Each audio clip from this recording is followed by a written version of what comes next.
बहुत साल पहले की बात है। सुंदरबन नाम का एक बहुत बड़ा जंगल था। उस जंगल में बहुत सारा जानवर मिलजुल कर रहते थे, जिनमें से दो दोस्त भी रहते थे। एक था कौवा और एक था हिरन। दोनों की दोस्ती बहुत गहरी थी। दोनों एक साथ जंगल में घूमते थे और मजे करते थे। जो मन में आया वो खाते थे और हमेशा तंदुरुस्त रहते थे। वो हर वक्त साथ रहते थे, साथ खाते थे और साथ रहते भी हैं। वो खाने के तलाश में दिन भर जंगल में घूमते रहते थे और शाम होने के बाद एक पेड़ के नीचे आश्रय लेते थे। कौवा पेड़ के ऊपर एक शाखा पर रहता था और हिरन पेड़ के नीचे एक गड्ढे में रहता था। इस प्रकार उन दोनों के दिन अच्छी तरह से बीतने लगे।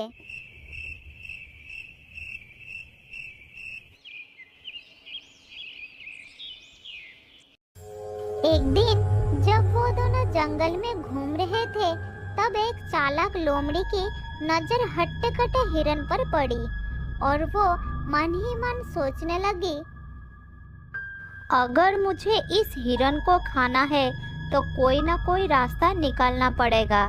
अगर मैं इसके साथ दोस्ती कर लूँ तो इसको फंसा सकती हूँ, फिर इस हिरन का ताज़ा मांस मजे से खा सकती हूँ।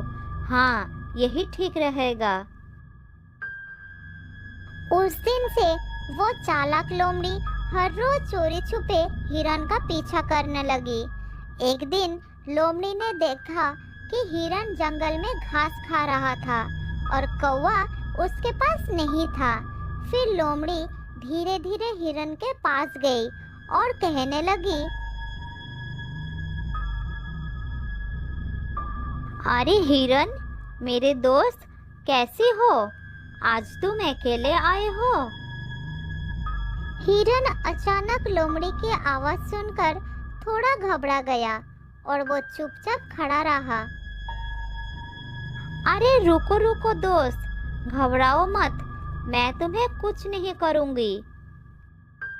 कौन हो तुम और मुझे अपने दोस्त क्यों बुला रही हो? मैं तो तुम्हें पहचानता भी नहीं। अरे भाई, जान पहचान तो हो ही जाएगी। क्या तुम मुझसे दोस्ती करोगे? नहीं, अनजान लोगों से दोस्ती नहीं करना चाहिए। माफ करना, मैं आपकी दोस्त नहीं बन सकता। मेरा एक दोस्त है। मैं इस जंगल में अकेली हूँ। मेरे सारे दोस्त मुझे छोड़कर चले गए हैं। मैं बहुत दुखी रहती हूँ और जब मैंने तुमको देखा तो मेरा मन खुश हो गया था। अगर तुम मेरी दोस्त बन जाओगे तो मैं बहुत खुश हो जाऊंगा। ये कहते कहते लोमड़ी की हृदय दुख से भर गई और उसकी आंखों में आंसू आ गए। लोमड़ी की आंखों में आंसू देखकर हिरन का दिल नर्म हो जाता है और वो उसकी दोस्ती स्वीकार कर लेता है। उस दिन से दोनों एक साथ समय बिताने लगे। नए दोस्त को पाकर हिरन कौवे को बिल्कुल भूल जाता है। दोस्त हिरन, क्या तुम मुझे अपना घर दिखाओगे? मैं तुम्हारा घर देखने के लिए बहुत उत्सुक हूँ। ले चलो ना दोस्त। हाँ दोस्त, बिल्कुल ले जाऊंगा। तुम मेरे नए दोस्त, तुम्हें अपना घर दिखाने में कोई समस्या नहीं है। चलो मेरे साथ। हिरन लोमड़ी को साथ लेकर अपने घर के तरफ चलना शुरू किया। इधर कौवा दूर से देखा कि हिरन और लोमड़ी साथ में चल रहे थे। फिर कौवा उनके जाने से पहले ही अपना घर में पहुंच चुका था। तब हिरन लोमड़ी को लेकर कौवे के पास आया। कौवा भाई, ये लोमड़ी मेरा नए दोस्त है। ये बहुत ही अच्छा है। इसका कोई और दोस्त है ही नहीं और अकेला रहता है। चलो हम दोनों ही इसके दोस्त बन जाते हैं। दोस्ती एक लोमड़ी के साथ? ये तो गलत ही होगी। क्या तुम्हें नहीं पता कि वो एक मांसाहारी प्राणी है? इसके साथ दोस्ती मैं नहीं करूँगा। अब ये तुम्हारी मर्जी है कि तुम किससे दोस्ती करना चाहते हो। ऐसा कहकर कौवा वहाँ से उड़ गया, लेकिन हिरन को लोमड़ी पर बहुत भरोसा आ गया था। वो उसके साथ ही घूमने लगा। एक दिन लोमड़ी ने हिरन को कहा, दोस्त हिरन, आज मैं तुम्हें एक जगह ले जाऊंगी जहाँ तुम्हें अपना मनपसंद बहुत सारा खाना मिलेगा। हिरन ने लोमड़ी का बात मान लिया और वो उसके साथ चलना शुरू किया।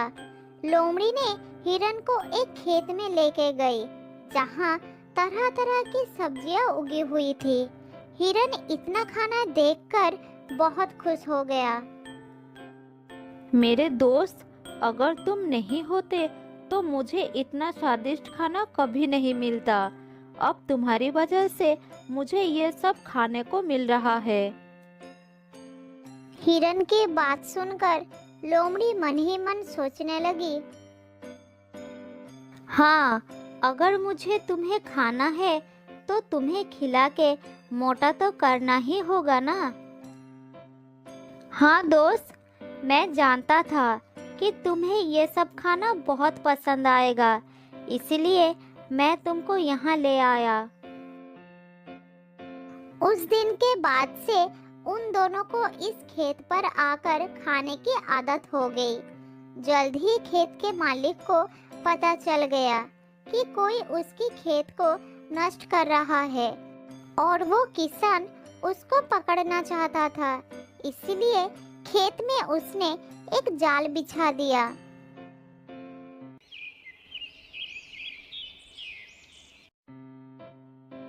अगले दिन जब लोमड़ी और हिरन वहां पर आए, तब हिरन जाल में फंस गया और हिरन को इस हालत में देखकर लोमड़ी वहां से भाग गई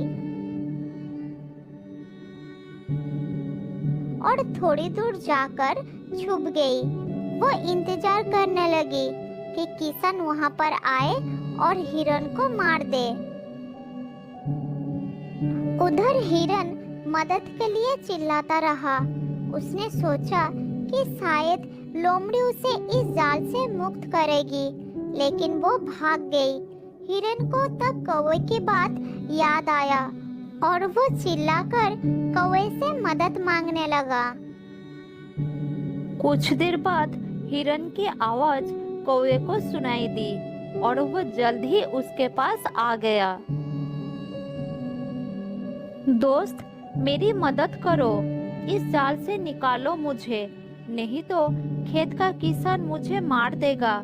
जल्द ही निकालो दोस्त। अगर तुम मेरी बात उस दिन मानती तो आज इस समस्या में नहीं पड़ना पड़ता। मैंने कहा था ना, वो लोमड़ी धोखेबाज है। तुम्हें मुसीबत में देखकर भी वो भाग गई। हाँ दोस्त, मुझसे बहुत बड़ा गलती हो गया है, लेकिन तुम मुझे जल्द ही इस जाल से निकालो। मेरा दम घुट रहा है, मैं मर जाऊंगा। ठीक है, एक काम करो, जब किसान आएगा तो तुम मरे हुए का नाटक करना और मैं तुम्हारे पैरों को चुभाते रहूंगा। जल्दी करो, मालिक आ रहा है। तब हिरन ने मरने का नाटक किया और कौवा भी हिरन के पैरों को चुभाते गया। ये देखकर किसान को लगा कि हिरन शायद मर गया और वो तुरंत जाल को खोल दिया। उसी समय मौका देखकर हिरन भाग निकला।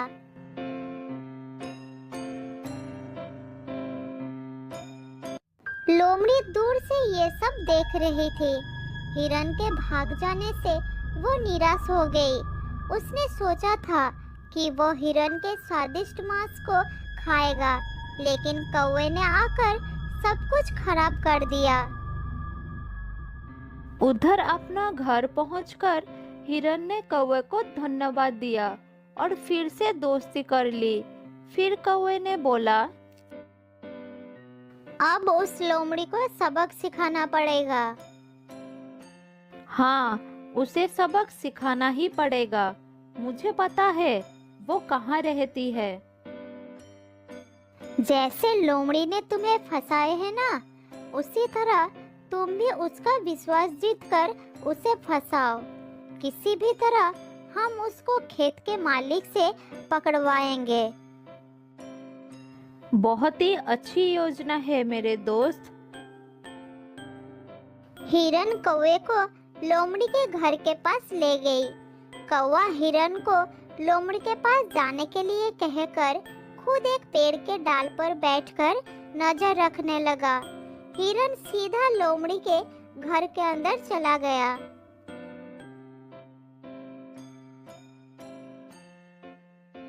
अरे दोस्त, तुम पहले की तरह मुझसे बात क्यों नहीं कर रही हो? तुम्हें पता है, उस दिन मैं किसान के जाल में फंस गई थी और भगवान की दया से मैं वहां से भाग निकला। सच में? मैं तो पानी पीने गई थी, ये सोचकर कि तब तक तुम थोड़ा खाना खा लोगे। मुझे पता ही नहीं चला कि इतना कुछ हो गया, नहीं तो मैं तुम्हारी मदद जरूर करता। अब जो हुआ सो हुआ, बुरा मत मानो मेरे दोस्त। इस बार तो हिरन खुद मेरे पास आया है, अब तो मुझे इसको खाना ही पड़ेगा। फिर दोनों साथ साथ समय बिताने लगे। फिर एक दिन चालाक हिरन उस लोमड़ी को खेत के पास ले गया। लोमड़ी बात करते करते जाल को नहीं देख पाई और जाल में फंस गई। मेरे दोस्त हिरन, मुझे बचाओ, मैं इस जाल में फंस गई हूँ। तुमने उस दिन मेरे साथ यही किया था ना? अब खुद देख लो कैसा लगता है। मैं चलता हूँ। ये कहकर हिरन वहां से चला गया और कौवे के पास बैठकर देखने लगा कि लोमड़ी क्या करती है। लोमड़ी जाल से बाहर निकलने के लिए छटपटाता रहा। थोड़ी देर बाद खेत का किसान आ गया और देखा एक लोमड़ी जाल में फंसा हुआ है। उसे लगा कि यही लोमड़ी है जो उसकी फसल को नष्ट कर रहा था। फिर किसान ने लोमड़ी को पकड़कर ले गया और एक पिंजरे में बंद कर दिया। किसान के जाने के बाद हिरन और कौवा उसके पास गए। तुमने मुझे धोखा दिया था। मैंने तुम्हें अपना दोस्त समझा, लेकिन तुमने मुझे मौत के मुंह में छोड़कर भाग गए। अब तुम इस पिंजरे में बंद रहो, यही तुम्हारी सजा है। मैं चलता हूँ। ये कहकर कौवा और हिरन वहां से चले गए और उस दिन के बाद से वो दोनों खुशी खुशी रहने लगे। बहुत साल पहले की बात है। जंगल के एक घने पेड़ पर दो बच्चों को लेकर एक तोता दंपति रहते थे। वो आसपास के पक्षियों को भी मदद करते थे और आवश्यकता पड़ने पर दूसरे पक्षियों के बच्चों का ख्याल रखने के साथ साथ उन्हें खाना भी खिलाते थे। तोता माँ अपने बच्चों को बहुत प्यार करती थी। उन्हें कष्ट ना हो इसलिए घोंसले में नरम बिस्तर की भी व्यवस्था की थी। उनके लिए दूर दूर से फल लाकर खिलाती थी। मेरे प्यारे बच्चे, मेरी राजदुलारे हैं, मेरी आंखों के तारे हैं। मैं भगवान से सदैव यही प्रार्थना करती हूँ कि इनके ऊपर दुख की परछाई भी ना पड़े। इनके हिस्से का सारा दुख मुझे देकर मेरे हिस्से का सारी खुशियाँ इन्हें दे दे भगवान। तुम बच्चों से इतना प्यार करती हो, इनके लिए दूर दूर से खाना लाती हो, इन्हें खिलाती हो, हर परेशानी और खतरे से इन्हें बचाती हो, किसी खतरे में भी डरती नहीं हो। क्या ये दोनों तुम्हारी इस त्याग को याद रखेंगे? देखिए जी, हमने इन्हें जन्म दिया है, अच्छी तरह से पालन पोषण करना हमारा धर्म है। जब तक ये बड़े नहीं हो जाते तब तक इन्हें हमारी आवश्यकता पड़ेगी। ये हमारे प्यार को याद रखेंगे या भूल जाएंगे, लेकिन हमें तो अपना कर्तव्य निभाना होगा ना। मैंने आसपास कई तोते के बच्चों को बड़े होते देखा है और अपने माँ बाप से मुंह मोड़कर जाते हुए भी देखा है। देखो जी, हमारे बच्चे बड़े होकर अपनी दुनिया बसाए और उसी में खुश रहे, यही चाहती हूँ मैं। आखिर उन्हें भी तो अपने बच्चों का पालन करना होता है। हमें अपने स्वार्थ के लिए उनसे कोई आशा नहीं रखनी है। आशा नहीं रखेंगे तो दुख भी नहीं होगा। तुम्हारी सोच बड़ी अच्छी है।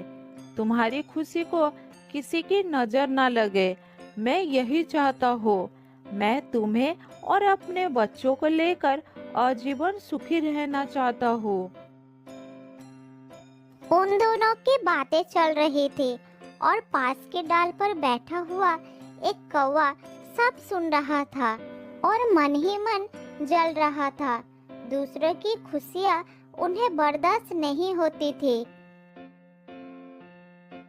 ये तोते तो अपने परिवार में बड़े मजे कर रहे हैं, अपने आप को ना जाने क्या समझ रही है। इससे तो मजा चखाना पड़ेगा। कौवे ने इधर उधर नजर घुमाई और उसके दिमाग में एक योजना आई। पास के एक डाल पर मधुमक्खी का एक छत्ता था। छत्ते को देखकर कौवा सोचा, अगर मैं इस छत्ते पर टोका मारकर भाग जाऊं तो मधुमक्खियां बहुत क्रोधित हो जाएगी और वो सब छत्ते से बाहर आ जाएगी और सबसे पहले तोते परिवार को देखेगी। फिर मधुमक्खियां इस तोते की हालत बहुत खराब कर देगी। मुझे तो ये सोचकर ही बहुत आनंद हो रहा है।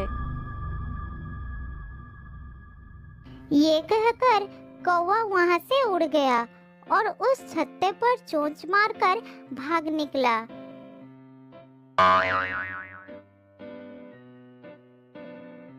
उसकी ये गंदी हरकत को देखकर तोते को बहुत गुस्सा आया और उसने उसका पीछा कर लिया।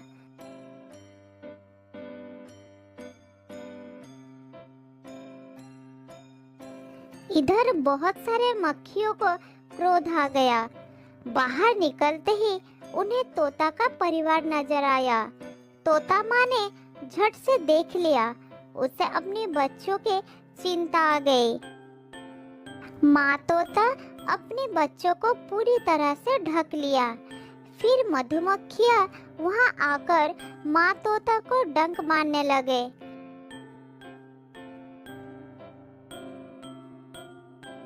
उसे बहुत पीड़ा हो रही थी, लेकिन डंक सहकर भी बच्चों को बचा रही थी।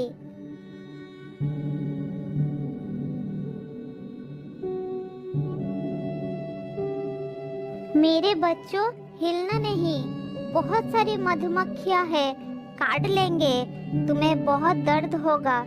दुष्ट कौवे ने उन्हें छेड़ दिया है।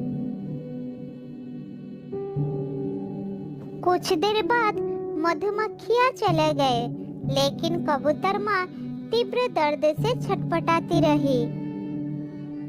ओह, ये दर्द मुझसे सहा नहीं जा रहा। अरे बाप रे, क्या करूं, कहाँ जाऊं?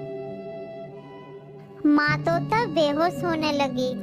दोनों बच्चे ये देखकर दुखी हो गए। माँ, आंखें खोलो, तुम्हें बहुत पीड़ा हो रही है। हमें बचाने के लिए सारा दुख खुद सहती रही। कौवे की गलती का सजा आपको मिल गई। माँ, कुछ बोलो ना, भाई क्या हुआ माँ को? कुछ बोल नहीं रही है। कुछ देर बाद माँ तोते ने आंखें खोली। उसे बहुत दर्द हो रहा था। इतने में बच्चों के पापा आ गए। वो अपनी पत्नी का हाल देखकर दुखी हो गया। मैं जानता हूँ कि मधुमक्खियों का जहरीला डंक का असर बहुत असहनीय होता है। तुम चिंता मत करो, मैं अभी बंदर के पास जा रहा हूँ तुम्हारी दर्द का दवा लाने के लिए। ये कहकर वो दवा लाने के लिए चला जाता है। बंदर भाई, मेरी पत्नी को कुछ मधुमक्खियों ने डंक मार दिया है। उसे बहुत दर्द हो रही है। क्या तुम्हारे पास कोई दर्द निवारक दवा है? अगर है तो जल्दी दो, तुम्हारी बड़ी कृपा होगी। हाँ, दवा तो है, लेकिन ये सब हुआ कैसे, ये तो बताओ। ये सब एक दुष्ट कौवे की वजह से हुआ है। वह कौवा हर रोज किसी न किसी को परेशान करता है। आज वो मधुमक्खियों के छत्ते पर धक्का देकर भाग गया। तभी मधुमक्खियां छत से निकली और मेरी पत्नी को सामने पाकर डंक मार दिया। ठीक है, ये लो दवा और जल्दी अपनी पत्नी के पास जाओ।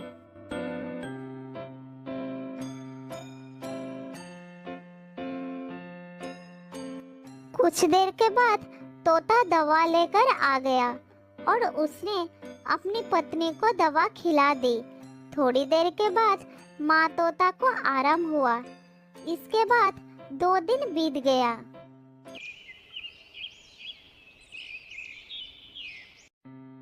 एक दिन कौवा एक पेड़ के नीचे बैठा हुआ था। उसके दिमाग में फिर से कुछ योजना बन रही थी। इतने में तेज हवा चली और मधुमक्खियों के छत्ते पर एक लकड़ी का टुकड़ा आ गिरा।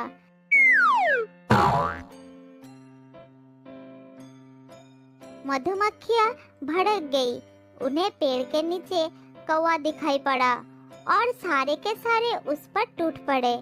उन सब ने मिलकर कौवे को इतना काटा कि वो दर्द से पागल हो गया। अरे बाप रे, मर गया रे। शरीर का कोई भी भाग नहीं बचा जहाँ मधुमक्खियों ने ना काटा हो। आज तो मैंने कुछ नहीं किया, तो ऊपर वाले ये सजा क्यों दिया? दूसरे पेड़ पर बंदर और तोता परिवार सब सुन रहे थे। बारे शरीफजादे, तुम्हारे शराफत को तो सारे जंगल जानते हैं। 2 दिन पहले की शरारत भूल गए। आज तुम्हें तुम्हारी कर्म का ही फल मिला है। तोते का दर्द का इलाज तो मैं कर दिया, लेकिन तुम्हारे लिए मेरे पास और दवा नहीं है। अब तुम्हें सही सजा मिली है। बंदर भैया, माफ कर दो, साथ में दवाई भी दे दो। दया करो मुझ पर। जिंदगी में ऐसा काम कभी नहीं करूँगा। बहुत दर्द हो रहा है भाई, बचा लो मुझे। थोड़ा दवाई दे दो। तेरी किस्मत खराब है, दर्द की दवा खत्म हो गई है। नई दवा तैयार करने में 2 दिन लगेगा। तब तक तुम्हें ये दर्द सहना पड़ेगा। अब तुम्हें सच्ची शराफत से रहना पड़ेगा। कौवे को अपनी कर्म का सजा मिल चुकी थी। जो दूसरे को अहित करती है वो अपनी कर्म का सही दंड जरूर पाते हैं। जो अच्छे कर्म करते हैं वो उसका मीठा फल पाते हैं।